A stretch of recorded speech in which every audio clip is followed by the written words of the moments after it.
Welcome viewers. मार्च 22, 1999 उस समय new Mexico में ठंडी का मौसम था। तब एलिफेंट बट नाम के शहर में एक लड़की रोड में बिना ड्रेस के, हाथ में हैंडकफ्स और गले में स्लेव कॉलर के साथ बीच रोड में भाग के आती हैं। क्या मेरी कोई हेल्प करेगा सोचते हुए और डरते हुए भागती हैं, लेकिन उस रोड में कोई भी हेल्प करने के लिए नहीं था। अब मैं क्या करूं, ऐसा सोचते टाइम उनको दूर एक छोटा सा घर दिखाई देता है। वहाँ पे जरूर उनको हेल्प मिलेगा। उस उम्मीद में उस घर के डोरबेल को प्रेस करते हैं। डोरबेल का आवाज सुन के उस घर का दरवाजा खुलता है। अब उस घर के लोग इस लड़की के कंडीशन को देख के बहुत शॉक हो जाते हैं और तुरंत उस लड़की को अपने घर के अंदर लेके जाते हैं और उसको पहनने के लिए ड्रेस देके सोफा में बैठाते हैं। बहुत ही डरी हुई इस लड़की को शांत करके पीने के लिए पानी देते हैं। थोड़ी देर के बाद वो रिलैक्स हो जाती है। उसके बाद वो लोग पूछते हैं कि क्या हुआ तुम्हारे साथ, किसने ऐसा किया। तब उस लड़की ने जो बोला उसको सुन के वो लोग बहुत शॉक हो जाते हैं। ऐसा उस लड़की ने क्या बोला, उस टाइम में वो लड़की वहाँ क्या कर रही थी, किससे वो बच के भाग रही थी और आखिरी में उनके साथ क्या हुआ, उसी के बारे में हम इस वीडियो में देखने जा रहे हैं।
अब उस लड़की ने जो भी बोला था उसको सुन के तुरंत पुलिस को कॉल करके इन्फॉर्म करते हैं। इन्फॉर्म किए थोड़ी देर में ही पुलिस वहाँ पे आती है और तुरंत उस लड़की से सारा इन्फॉर्मेशन लेते हैं। इन्वेस्टिगेट करने के बाद पता चला कि उस लड़की को किडनैप करके बहुत ही बुरी तरीके से टॉर्चर करके उनको रेप किया गया था। बहुत डीपली इसको इन्वेस्टिगेट करने के बाद डेविड पार्कर रे और उसके साथ काम कर रहे कुछ लोगों को पुलिस प्राइम सस्पेक्ट के रूप में अरेस्ट करती है। उसके बाद जब सबसे पूछताछ किया गया तब उन सबके मुंह से बहुत ही भयानक स्टेटमेंट्स निकलते हैं। एक प्राइम सस्पेक्ट के रूप में डेविड पार्कर रे को उन्होंने अरेस्ट किया था ना, ये नवंबर 6, 1939 बेलेन मैक्सिको में पैदा होता है। उस टाइम उसका फैमिली का फाइनेंशियल कंडीशन बहुत ही बेकार था, इसलिए ये बचपन से ही अपने ग्रैंड पेरेंट्स के घर में ही रह रहा था। सिर्फ वही नहीं, डेविड के पापा रोज पी के डेविड की मम्मी को मारते थे, इसलिए उनके घर में खुशी और शांति बिल्कुल भी नहीं था। सिर्फ डेविड के मम्मी के साथ ही नहीं बल्कि डेविड के साथ भी उनके पापा अच्छे से बिहेव नहीं करते थे। अपने बेटे को वो खुद पोर्नोग्राफी और सेक्स रिलेटेड मैगजीन्स को वो पढ़ने के लिए देते थे। इसके वजह से कुछ सालों में डेविड लड़कियों को देख के बहुत ही शर्माता था और जब वो आसपास होती थी तब उनको अनकंफर्टेबल लगता था और इसके वजह से डेविड को स्कूल में सब मजाक उड़ाते थे। इन सब चीज को भुलाने के लिए अपने टीनेज ईयर्स में ड्रग्स और अल्कोहल को लेना स्टार्ट करते हैं। कुछ सालों के बाद यूएस आर्मी में ज्वाइन होके काम करने लगते हैं। कुछ सालों तक वहाँ काम करने के बाद यूएस आर्मी उनको ऑनरेबल डिस्चार्ज करते हैं। इसके बाद क्या करना है ऐसा सोचते टाइम एक मैकेनिक शॉप में ज्वाइन होके काम करने लगते हैं। इनके साथ काम किए मैकेनिक्स ये बोलते हैं कि इनके जैसा एक अच्छा इंसान को कहीं नहीं देख सकते, को सबकी मदद करते हैं। अगर किसी को कुछ समझ में नहीं आता तो उनको बड़ी आराम से समझाते हैं। ऐसा करके उनके बारे में अच्छा स्टेटमेंट देते हैं। उसके बाद वहाँ काम करते टाइम एक लड़की को देख के उनसे शादी भी कर लेते हैं, लेकिन उनका मैरिज लाइफ अच्छे से नहीं चलता। कुछ सालों में ही उनका डिवोर्स हो जाता है। सही बोला जाए तो उनके किस्मत में शादी नहीं लिखा था, क्योंकि वो कंटिन्यूअसली 4 बार शादी करते हैं और सब डिवोर्स में खत्म होता है। लेकिन उस मैरिज लाइफ में उनको 2 बच्चा पैदा होते हैं। इस तरीके से उनका जिंदगी चलते वक्त आगे क्या करना है ऐसा सोचते टाइम $1 लाख जो उन्होंने इतने सालों से सेव करके रखा हुआ था उसको लेके एक ट्रेलर को खरीदते हैं और उसको रेडी करने लगते हैं। ऐसा उस ट्रेलर को रेडी करते वक्त उसके अंदर बहुत सारे टॉय बॉक्स और डिवाइसेस को सेट करके उस ट्रेलर का एक निक नेम रखते हैं और उसका नाम था द टॉय बॉक्स। यस, आप जो सोच रहे हैं वो सही है। वो डेविड पार्कर रे और कोई नहीं बल्कि द टॉय बॉक्स किलर के नाम से जाना जाता अमेरिका के one of the most popular serial killer and rapist. David Parker रे मेक्सिको में काम कर रहे उस टाइम वहाँ पास में काम कर रहे सिंडी करके एक लड़की के साथ कांटेक्ट रखते हैं। इन दोनों के बीच में बहुत एज गैप होने के बावजूद भी इन दोनों के बीच में एक बॉन्ड क्रिएट होता है और वो बॉन्ड कुछ ही दिनों में सिंडी को अपने बॉयफ्रेंड से अलग कर देता है और वो न्यू मेक्सिको में डेविड रे के पास आ जाती है। और डेविड के घर में साथ रहते वक्त डेविड रे सिंडी को बहुत ही शॉकिंग बातें बोलते हैं कि वो कैसे लड़कियों को किडनैप करते हैं और उनको टॉर्चर करके उन लड़कियों को कैसे मारते हैं करके सब चीज डिटेल में बताते हैं। पहले सिंडी इस बात को विश्वास नहीं करती है, उनको लगा कि डेविड उसको डराने के लिए ऐसा बोल रहा है, लेकिन टाइम जाते जाते उनको पता चल गया था कि सब सच है। और आगे डेविड ये भी बोलता है कि मुझे अच्छे से मर्डर करने आता है, मर्डर करने के बाद बॉडीज को कैसे मैं नदी के किनारे छुपाता हूँ करके मुझे सारे ट्रिक्स आते हैं। इन सब बातों सुन के सिंडी बहुत ही इंटरेस्टेड हो जाती है और ये बोलती है कि मुझे भी आपके साथ ज्वाइन करना है, मेरे को भी देखना है कि आप कैसे मर्डर करते हैं, मुझे भी टॉर्चर करने का बहुत मन कर रहा है, ऐसा करके वो बोलती है। सो दोनों लोग मिल के टारगेट्स को फिक्स करते हैं और उनको किडनैप करके उन लड़कियों को टॉर्चर करने लगते हैं। डेविड लड़कियों को किडनैप करके सेक्सुअली टॉर्चर करने के लिए बहुत तरीके के इक्विपमेंट्स को अपने ट्रेलर में रखा हुआ था।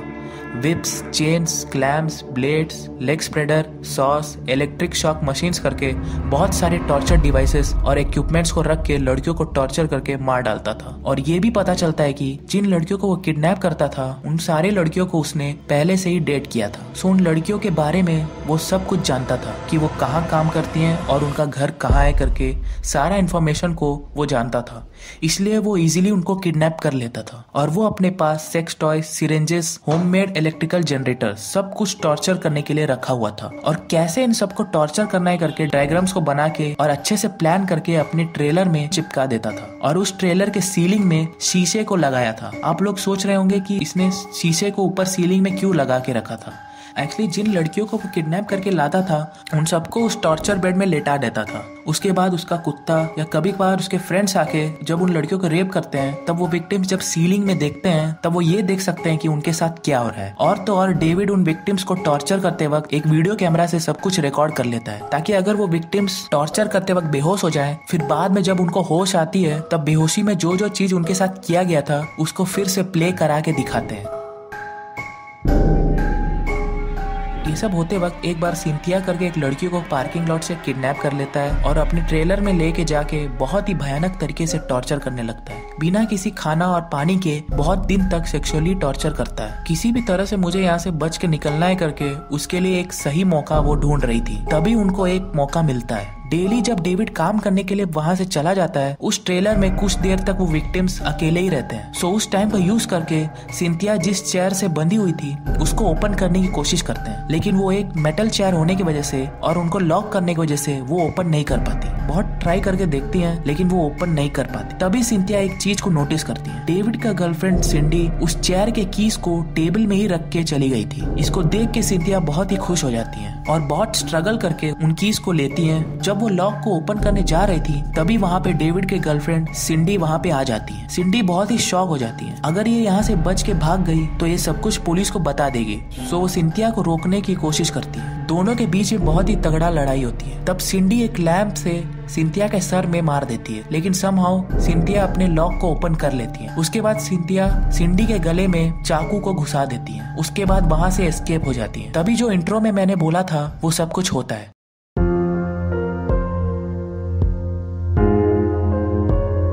अब पुलिस डेविड रे को अरेस्ट किए करके बाहर सबको पता चलती है। तब एंजेलिका करके एक लेडी पुलिस स्टेशन आके मैं भी डेविड रे और सिंडी से टॉर्चर हुई हूँ करके कंप्लेन करती है। और वो ये भी बोलती है कि डेविड रे और सिंडी मुझे अपने ट्रेलर में बुलाए थे और मुझे वहाँ बुला के मुझे रेप करके टॉर्चर करने लगे। और एक दिन वहाँ से मैं बच के पास वाले हाईवे में भाग गई। तभी वहाँ पे एक ऑफ ड्यूटी पुलिस ऑफिसर थे, उनको मैंने सारी बात बताया लेकिन वो मुझे बिलीव नहीं कर रहे और मुझे लेके जाके पास वाले बस स्टॉप पे छोड़ दिए। उसके बाद भी मैंने पुलिस को कॉल करके सब बोला था लेकिन पुलिस ने कोई भी एक्शन नहीं ली, इसलिए मैंने इस बात को ऐसे ही छोड़ दिया। ऐसा करके वो बोलती है। उसके बाद डेविड से पूछताछ करते वक्त पुलिस को एक वीडियो टेप मिलती है और उसमें उनको गैरेट नाम के एक और विक्टिम के बारे में पता चलती है। सो गैरेट अभी भी जिंदा है या मर गई करके पुलिस ढूंढती है। बहुत दिनों के बाद गैरेट अभी भी जिंदा है और कोलोराडो में है करके पता चलती है। तब गैरेट ये बोलती है कि एक दिन मैं अपने हस्बैंड से लड़ाई करके रात को घर से बाहर चली गई और वो रात अपने दोस्त के घर रहने चली गई और उसके फ्रेंड के घर में रहते वक्त तब वहाँ पे डेविड रे की बेटी जेस्सी आती है। गैरेट जेस्सी को पहले से जानने की वजह से जेस्सी पे विश्वास करके उनके साथ वो बाहर जाती है। गैरेट को जेसी बार में लेके जाती है और गैरेट के बियर में जेसी कुछ मिला देती है।